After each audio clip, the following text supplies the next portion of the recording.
For part 3, hello guys. Hindi na pala tayo. Tapusin na natin kasi kakunti mo na lang gagawin. Okay, tapusin na natin yan. Flames. Oh, alam nyo na. F, friend. L, love. A, anime. M, marriage. E, anime. S, sweet. Ang gagawin nyo, bibilangin nyo yan like this. 1, 2, 3, 4, 5, 6, 7, 8, 9. Tanggalin nyo na tong A. Tinanggal ng A. Next, 1,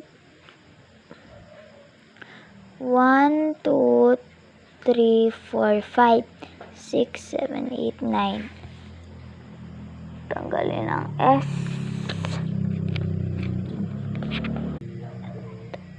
F, 1, 2, 3, 4, 5, 6, 7, 8, 9. Tanggalin na ang L na lang. 1, 2, 3, 4, 5, 6, 7, 8, 9.